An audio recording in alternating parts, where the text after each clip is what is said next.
All right, good morning, everybody. Good morning, good morning, good morning. I'm looking at my sound. I'm looking at, oh my goodness, I didn't turn on any lights. Everything is wrong this morning. Actually, it can't be that wrong, but I've got the patio light streaming in, something I haven't done forever because I've had my regular lights right here. So good morning, everybody. My name is Sincerely George, and welcome to the XRP Community Update for Monday, November 25th. I can't believe it's November. How could it be November already? We've only gone through January, February, March, April, and May. How can it already be November? Yes, it is already November, and Thanksgiving, American Thanksgiving, is coming up on us very quickly. For those who aren't aware, Thursday is Thanksgiving here in the States. So most businesses will be closed. It's sort of a downturn in everything that we do here as people get together to eat dinner, eat a lot of turkey, mashed potatoes, and stuff like that. And then Friday is Black Friday. So Black Friday is a mega shopping day. It kicks off the holiday shopping. Holiday shopping has already been ramping up. It's everywhere. But it really kicks off holiday shopping, and a lot of great gifts are available on that day's TV, companies will go out and mark, a 70-inch TV for $27, door crasher, only one available. So people get in line and, get ready to go and potentially possess these door crasher deals. I know in Canada, this is a post-Christmas Day, December 25th activity, but yes, it is happening in November. So if you forgot that December it contains Christmas and Hanukkah and maybe some other holidays, you might want to consider going shopping on Black Friday. So let's get started with the XRP Community Update. Oh, I forgot to say, I am traveling. I'm traveling to visit family. And so I will be out from the Wednesday, I think I stream, but I think I might leave too early on Wednesday. I have to look at my flight plan. And then I'll be out Thursday and Friday and back in the saddle again on Monday. So none of your complaints. I can already see David D giving me a rundown on how much I miss. But yes, I will be out for the holiday. And I hope you guys all go out and enjoy the holiday as well. It's a great time. So let's get going with this morning. So very early this morning, I saw this. When I first saw this, it was right after I had woken up. So good sign. I'm getting up more on time. So about 4 a.m. this morning, XRP Crow pushed out that, one of his new infographics that just speaks to the fact that Ripple ODL is live in Mexican pesos, Filipino pesos, and Australian dollars, and soon to be Brazilian real. Now, Santander had mentioned last week that they were going to be announcing the launch of, I believe, 2 new corridors this week. And so it'll be interesting to see exactly what that opens up. Because we're starting to see a lot more volume. And so on decrypt.co, XRP daily transaction volume hits all-time high, dwarfing Bitcoin and Ethereum. And I'm sorry, I don't have any highlighting down, but this was published on November 24th, and XRP transaction volume yesterday on Saturday reached over 4 million in a single day based on info from BitInfo charts. And when I go down here and I read it, and I'm quoting here, XRP took the lead towards the end of October and the start of November, typically netting more than 1.5 million transactions per day. Ethereum stayed pretty much the same. Last week, XRP daily transactions dipped slightly to around 1.1 million transactions per day. But this past week, right, the week that we just got out of, this week has been marked by significant growth. On Monday, daily transaction volume for XRP was 1.2 million. On Tuesday, 1.9 million. On Wednesday, 1.7 million. On Thursday, 2.3 million.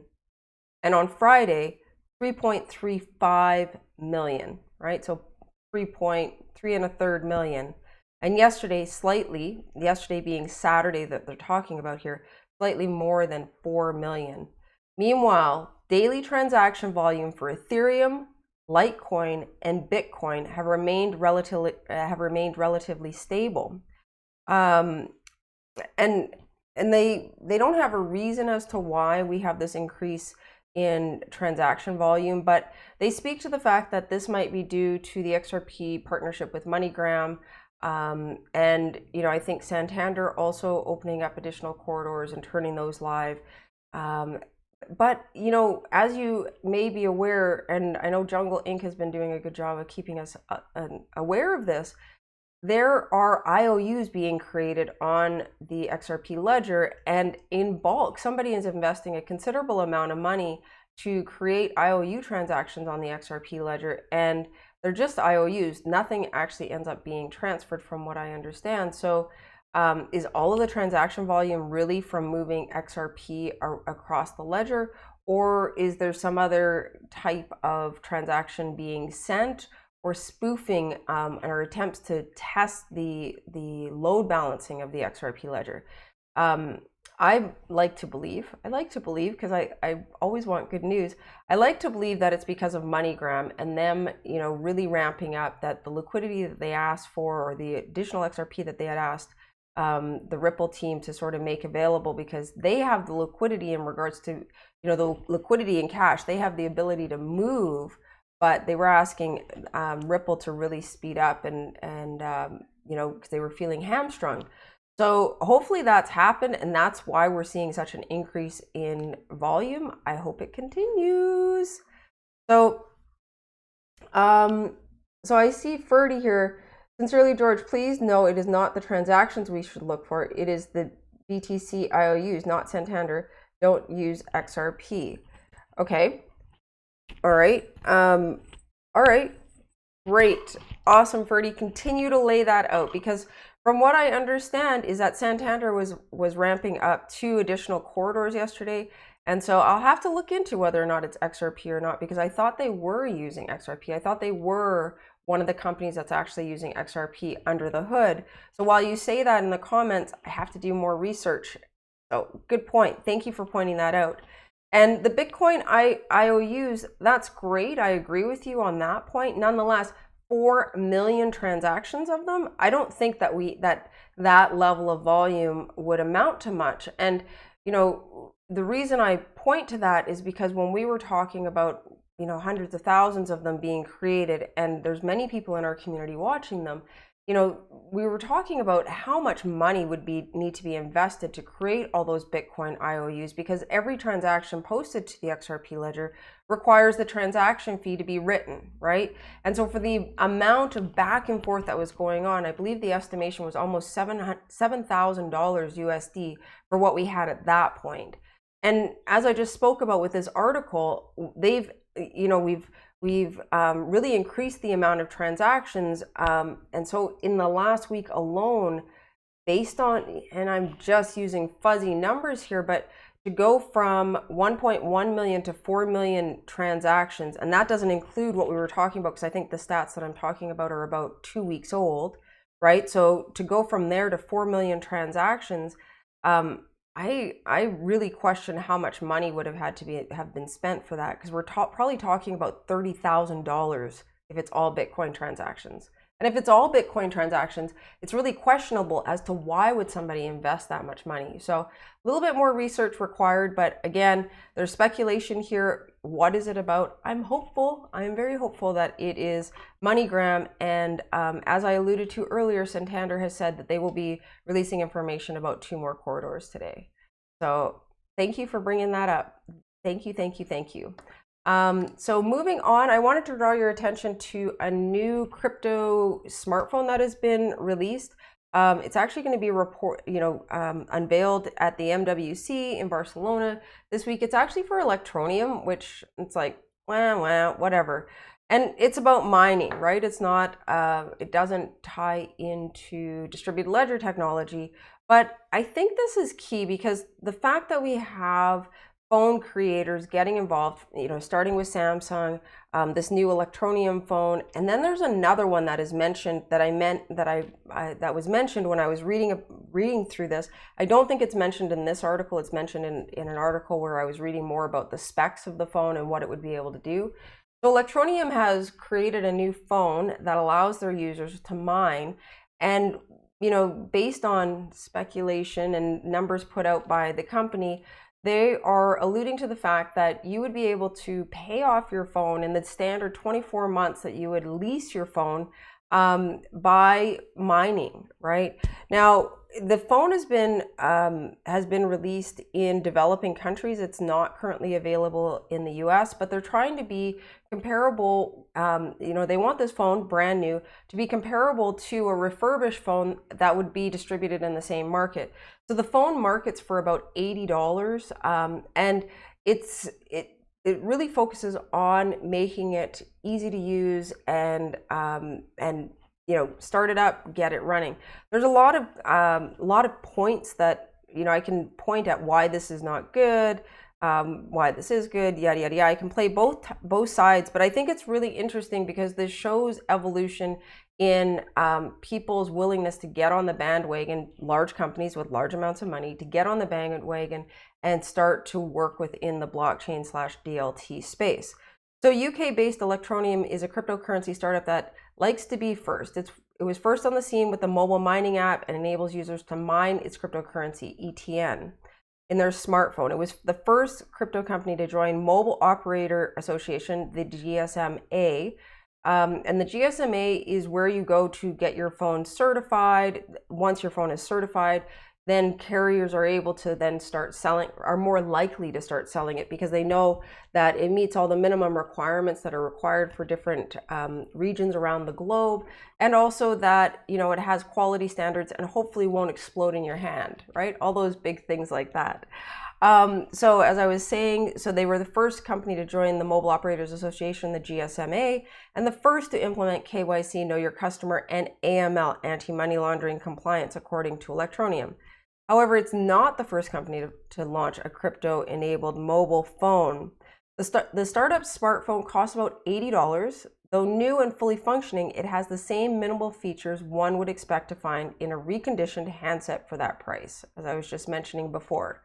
So when it comes pre-configured to do mobile mining, yada, yada, yada, yada. And so the obvious question, how long, and I was speaking to this at the very beginning, but the obvious question, how long before one's able to mine back, quote unquote, the cost of the phone? And it's a minimum of 24 months, we estimate. The amount of ETN distributed is capped at $3 per month. Still, that's on par with deals from mainstream mobile operators where you pay off the phone in 24 months in cash. So earning the money back is an attractive option. So I thought this was pretty interesting. Now, here in regards to competition, Samsung launched the Galaxy S10 complete with cryptocurrency wallet earlier this month. Now, that wallet isn't able to do any mining, but mobile mining is actually really, in my opinion, inefficient because you have to, the phone processor is not that strong. Sure, in the Samsung Galaxy S10, it's a lot stronger, but do you really want your phone turning all the time to, be mining, right? And I'm sure you can do, processor switching. Okay, I'm now using it for Facebook or Twitter or whatever, and now go and mine when I'm not using it. But you're just going to burn out your hardware a lot quicker is my concern. When I first got into this space, I tried this. I have a large number of phones just because for mobile testing, you need to have a wide variety of phones so you can see different screen sizes, processor, Android versus iOS, and different versions of the Android or iOS operating system. So I had a lot of phones, and they get really hot. Some of them don't, some of them die because they don't maintain connectivity to the network, and you always have to plug them in. So the same electricity draw that we talk about with general mining still applies to phones. It's just a smaller scale device that's being used for mining. So not my first choice, but I think this is really interesting, especially in emerging markets where, and I wonder if it's in this article. It's in another article because, as I said, this is really being sold in emerging markets. Here's another one. The Dash Crypt smartphone is one comparable competitor. It retails at $100 and was launched last August. Dash teamed up with Crypto Mobile to release the Dash-enabled phone in Venezuela and later in neighboring countries. It comes preloaded with the Dash wallet, the paper wallet with Dash, and other incentives. Now, Dash has been really under the hood in regards to or under the radar in regards to the work that they're doing in Venezuela, but they are really working to bank the unbanked and enable people to, on their migration, to actually have some capital that they can move going forward, because Venezuela has so much, it has, you know, hyperinflation going on. So the money that a citizen might be taking out of Venezuela, you know, when it takes 5 million Venezuelan pesos, I believe it is, not dollars, you know, to buy a burger, and yeah, you're not going to go very far when you go to the neighboring country. So I think this is really interesting. In another article, because I read quite a few articles about this, in another article tied to this, they talked about people actually mining and then using that, you know, using it to purchase and to transact within their own community. They first did their test marketing of this phone with preteens and teenagers, you know, giving out phones and then fielding that information back. And so I think they're on point in a lot of how they're developing this, but very interesting. So anyways, let's see who is here. Good morning, good morning, good morning, my friends and family. I'm really excited to be here. Yeah, I spent the whole weekend cleaning my apartment. It looks amazing, by the way, and waking up early, and I did some shopping and I unpacked my winter clothes. So this is the winter collection, by the way. So let's see who's here. So Tina Hall, you made it first. Holy cow. David D was second from 3,500 feet. Can only get the chat. Wow. Good morning, David D, and thank you so much for tuning in. Danny Torres, RTB Dutchy. Who else? The Crypto Camper. Good morning to all of you. Patricia C, good morning. Miss C, pleasure to have you here this morning as well. Who else is here? And Lionel, always a pleasure to have you here, Lord Lionel. Chris, awesome to have you here. Good morning at work. So lurking, I can understand that 100%. And Farshad, pleasure to have you here this morning. Raf's Kitchen, good morning, Raf. Good to have you. Birdie, pleasure talking to you. You always bring some good wisdom. Carl Lewis, and who else do we have? I'm spinning in my chair. Let me put both feet on the ground. Geo XRP, totally agree. So, and I guess Jeff showed up. Fantastic to have you here. Jeff from the Hodl Review, good to see you. Did you stream Saturday AM? And I believe they did stream. Now, I'm having a difficult time catching up on when they're exactly streaming, but from what I saw, they, off the chain, but they had a roundtable with XRP Venture.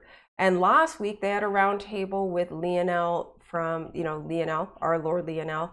So I need to catch up on it. It's part of my stream. I don't think it's Saturday AM. You know, Jeff used to stream early morning, you know, 7, 8 o'clock for me, but I think it's more Saturday afternoon. So really excited about it. Jeff from the Hodl Review says, I tested Electroneum, mined on 3 phones and 2 tablets. Didn't seem so great. Yeah, I didn't do Electroneum. When I went into looking at mining way back when, I didn't find it to be very advantageous. I think there's lots of opportunities for scams. It requires some knowledge and definitely a lot of research to make sure that you're getting involved with the right pool, keeping your not the hardware set up, but actually making sure that you're using the right version of the software, etc., etc., etc. So thank you so much for your sub, Gio. It's a pleasure to have you here. Lord Lionel says, Jeff, we want to promote the Fair Value website. Awesome. So who has the Fair Value website, by the way? So let's keep going because we're sort of behind. I'm happy that I'm on par to be doing what my dear friend Lionel wants. Like that always makes me happy. So I wanted to draw attention very quickly to Filter of Hope. Just put out an audit report in regards to their fundraising. I sent a response to this because it's awesome to have this information coming out via Twitter, but it would be nice if this was added to the Good Souls group website so that there's traceability, even if it's just the listing of the Twitter posts that were posted with this. But, you know, he provides a really good breakdown of, you know, how much has been raised and where that has gone. So to date, I've received 35,000 XRP. I'm rounding here for everybody's simplicity. he says how he spent some in April. He also has more sitting in an exchange account, and really working to explain the information. So Nixer FM piped in. As I said, I made a comment about traceability and just making the information a little bit more accessible, because it's not so much right now, it's, you know, looking out 2 years from now. This stuff gets, as people look at where am I going to put my donations, you know, and organizations look at that for the year. That's how generally how I look at my donations, because it's a tax discount if you actually donate to a certain level. Now that doesn't apply to XRP when we're donating in this way, but I get a tax deduction, plus my company does matching, so there's benefit in that.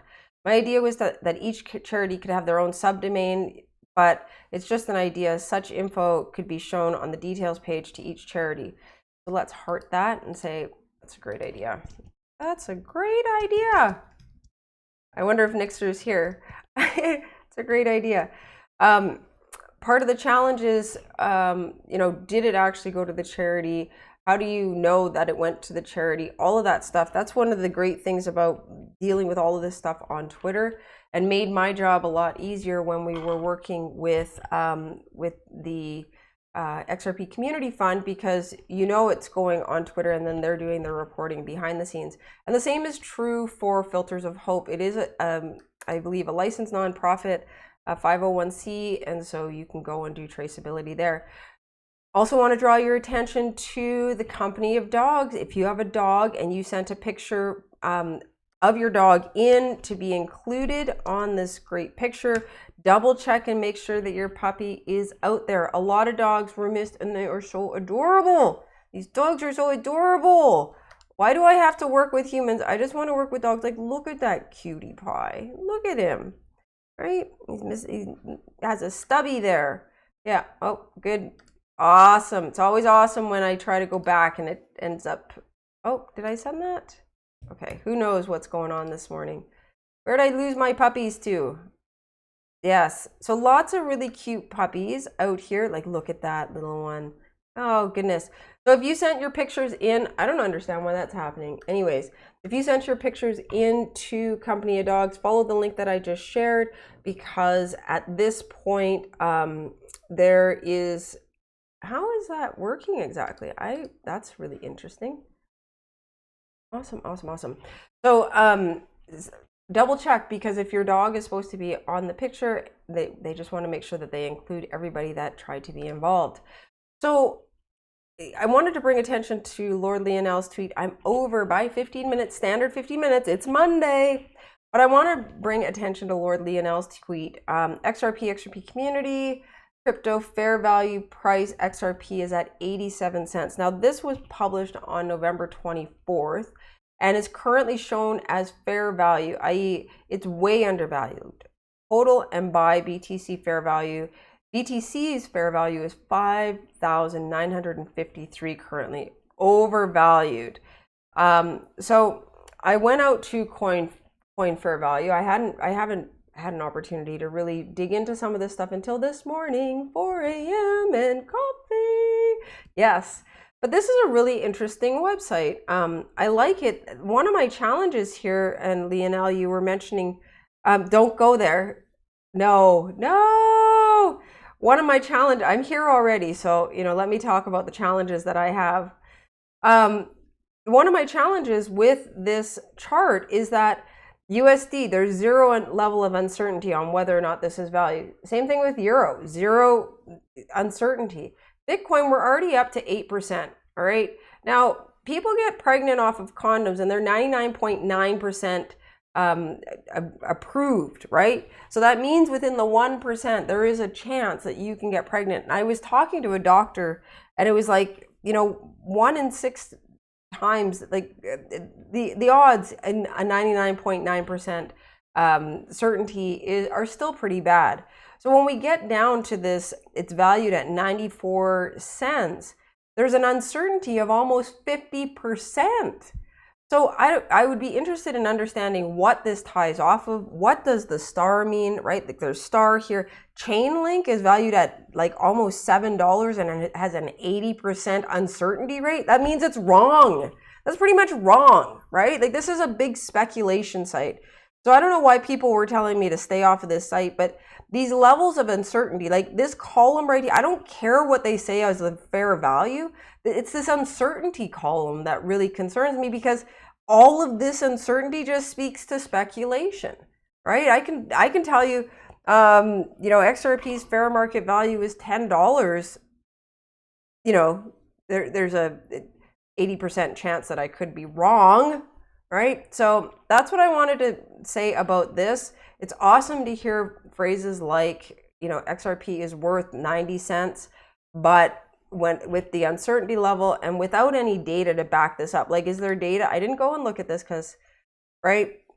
Yeah, so this doesn't constitute enough data. So Lionel, I'm not sure. We don't speculate. Fair value displayed are based on current usage of each coin. They don't contain speculation on future variations of their usage. We leave speculation to investors. Whatever. I still have some concerns because we already know that there's wash trading going on in this market. We also know that while there's utility that is being used, I think within the XRP community alone, it's like, does XRP actually have to be worth more than it is currently to be used by you know, different companies that want to use it? Is there a use case for actually increasing the value for it, especially when we start talking about having you know, having banks and institutions using it? Well, why don't they just create their own you know, their own token and then trade that across XRP, across the XRP ledger? There's still lots of opportunities for it to be worth nothing. So I want to close out with this XRP Center. I'm really sad that the XRP Center is gone. Oh, I bet I might as well go and look at the comments, since I just finished like saying, Lionel, I disagree. Oh, but Lionel and I talk like this, so I'm excited to hear Lionel yelling at me here. Like, yes, Nixer, good morning, good to have you here. So no, David, morning crypto camper and RTB, just coming in and getting my daily update. Good morning, Aaron, good to have you here. Yes, RTB, we should. Did you have your hair done? I did have my hair done, yes, right before the XRP Community Choice Awards. And all right, so Lionel is not yelling at me, which is fantastic.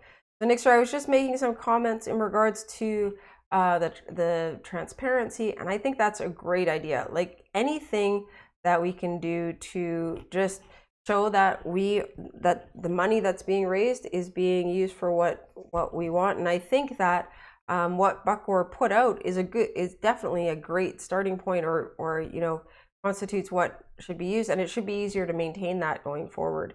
So 50% isn't bad. 50%? Okay, good. I love 50%. You know what?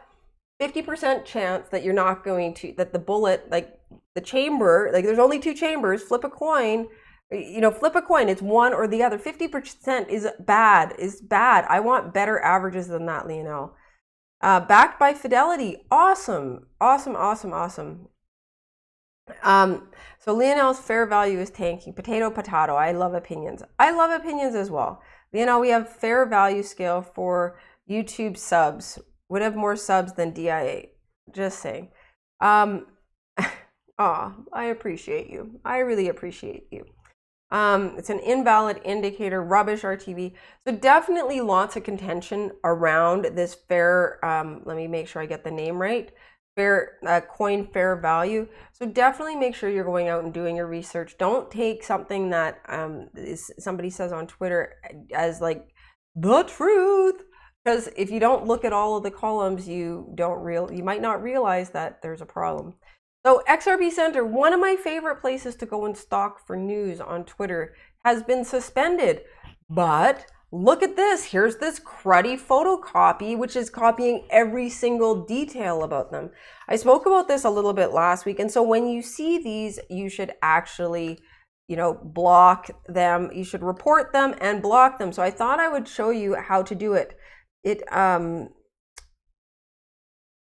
Or somebody else. I like that one. Someone else.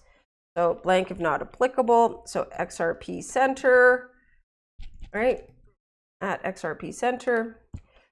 XRP Research Center. Now, here's the issue is that they're going to, yes, I don't want these people even looking at my stuff so they can figure out who else to photocopy. So one of the challenges with these accounts is that these are the accounts that are most likely, allegedly, going out and actually requesting the suspension of the real account, because then the real account can't come back and attack them and say that they're the wrong account.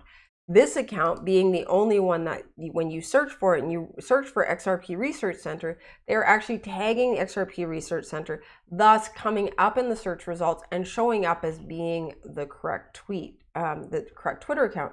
Now, they aren't attacking English-speaking people. They're actually attacking people that, I don't know what language it is, but a different language. Yes, a different language. So that brings us to the end of the show. Lionel and Crypto Bitlord are both pushing the same value website. Birds of a feather, I guess. Not birds of a feather, because Crypto Bitlord definitely is a little bit more trash talky and definitely not here for our dear friends at Ripple or XRP. But interesting comment. How would you know, David D? You're not even on Twitter. You're not on Twitter, from what I understand. If you are on Twitter and you've been avoiding me, golly GG. It's not real value. Well, real value would be value that you could take out upon realization, right? Like, oh, okay, I'm going to cash these in, and this is the value. So, so Lionel, we have indicators like this in the banks. They are very useful tools, correct? And I believe that they are emerging, and we will have more of these. So Lionel, I'm not undermining what you're saying about this. It's just that there isn't, I don't see anything to back it up. But I will dig a little bit deeper, because you are the one that pointed it out. No, RTB, you're clueless. All right, awesome. Just thought you might have missed that. Be there, RTB. So did you see Bitlord cry on Twitter? Go to his account. All right, let's go see. Yes, Crypto Bitlord.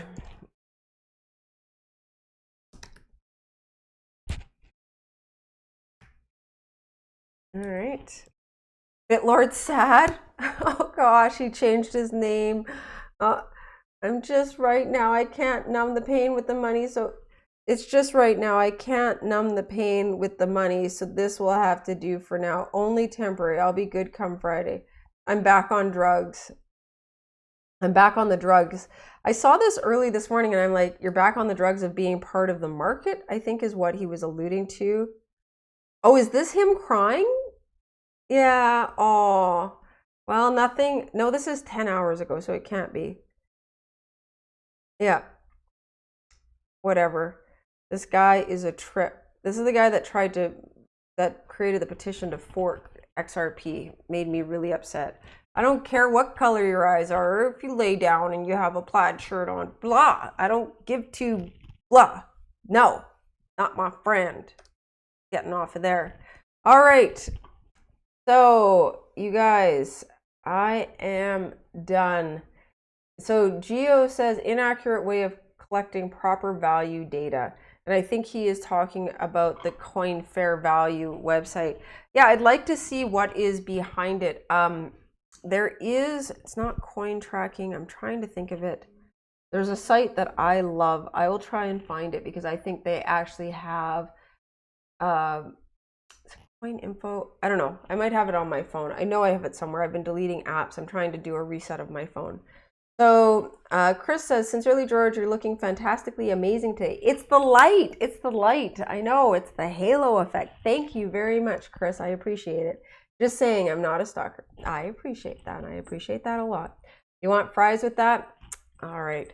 All right, you guys, I am late. I started late. My apologies. I'm ending even later, but I need to head out the door for work. And I'm only dressed to like here. I'm fully dressed, but you know, I'm wearing the wrong pants on the bottom. I had to get out of the shower and run. So I'm happy I was able to be here. Just a reminder, I will not be streaming on Thursday and Friday. And I'm not sure if I'm going to do Wednesday. I'm traveling I'm traveling out of town. So yeah, I'm really excited about my trip too. It's going to be fun. Yeah. Yep. Hanging out with friends and family and having fun and, you know, catching up on stuff that has nothing to do with XRP. I might tell them about it, but, you know, they will only listen for like this amount of time. So, all right. Okay, let me go and see what Lionel has posted. Copy link address. Last thing, Lionel. Last thing. Oh, goodness. Is he really crying? Okay, I'll take a look at it. I don't have my sound set up to properly. I don't know what happened.